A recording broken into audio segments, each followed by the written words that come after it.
একবার চোখ বন্ধ করে কল্পনা করুন, বিশ্বের সবচেয়ে ক্ষমতাধর নেতারা একে একে জাতিসংঘের বিশাল সেই হলরুমে প্রবেশ করছেন।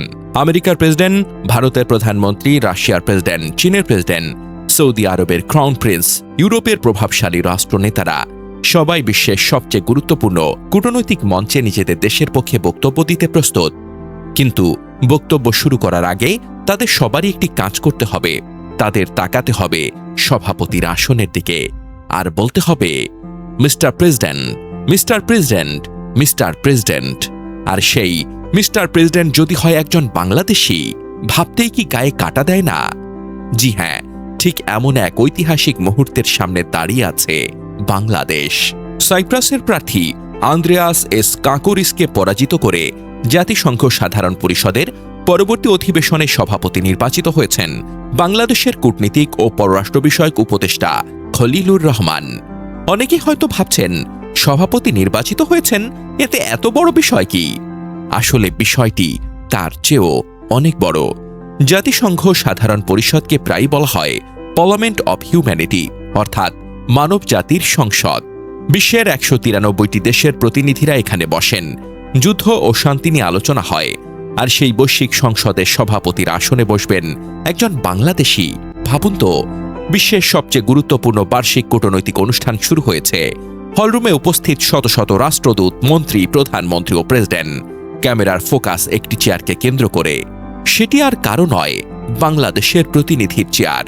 সেখানে বসে আছেন ডক্টর খলিলুর রহমান। কে কখন কথা বলবেন, কতক্ষণ কথা বলবেন, কোন প্রস্তাব ভোটে যাবে, কোন বিতর্ক কিভাবে পরিচালিত হবে, এসব বিষয়ে সভাপতির গুরুত্বপূর্ণ ভূমিকা থাকে। অনেকেই মজা করে বলছেন, এবার বিশ্বের সবচেয়ে বড় মিটিংয়ের রিমোট কন্ট্রোল কিছুটা হলেও বাংলাদেশের হাতে।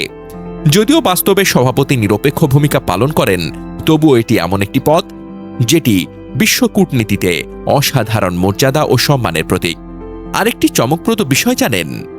জাতিসংঘ সাধারণ পরিষদের উদ্বোধনী অধিবেশনে যখন বিশ্বের প্রায় সব রাষ্ট্রপ্রধান বক্তব্য দেন, তখন প্রত্যেক বক্তা তাদের বক্তব্য শুরু করেন সভাপতিকে সম্বোধন করে, অর্থাৎ বিশ্ব নেতাদের মুখে বারবার উচ্চারিত হবে মিস্টার প্রেসিডেন্ট। আর সেই সম্বোধনের কেন্দ্রবিন্দুতে থাকবেন একজন বাংলাদেশি। এমন দৃশ্য কয়েক দশক আগেও বাংলাদেশের জন্য কল্পনা করা কঠিন ছিল। একসময় যে দেশকে বিশ্বের দরিদ্রতম রাষ্ট্রগুলোর একটি হিসেবে দেখা হতো, আজ সেই দেশের একজন প্রতিনিধি বিশ্বের সবচেয়ে বড় কূটনৈতিক ফোরামের সভাপতির আসনে বসতে যাচ্ছেন। এটি শুধু কূটনৈতিক অর্জন নয়, এটি বাংলাদেশের আন্তর্জাতিক গ্রহণযোগ্যতারও একটি শক্তিশালী বার্তা। বিশ্বকে এটি বলে দিচ্ছে, বাংলাদেশ আর শুধু সাহায্য গ্রহণকারী দেশ নয়, বাংলাদেশ এখন বৈশ্বিক আলোচনার টেবিলে গুরুত্বপূর্ণ অংশীদার। বাংলাদেশ এখন নেতৃত্ব দেওয়ার সক্ষমতা রাখে। বাংলাদেশ এখন আন্তর্জাতিক আস্থার জায়গায় পৌঁছেছে। আরও একটি বিষয় লক্ষণীয়, জাতিসংঘে এই ধরনের পদ কোনো দেশকে শুধু সম্মানই দেয় না, বরং সেই দেশের কূটনৈতিক উপস্থিতি, পরিচিতি ও নেটওয়ার্ককেও আরও শক্তিশালী করে। বিশ্বের বড় বড় কূটনৈতিক সিদ্ধান্তের সময় বাংলাদেশের নাম আরও বেশি উচ্চারিত হবে, বাংলাদেশের অবস্থান আরও দৃশ্যমান হবে।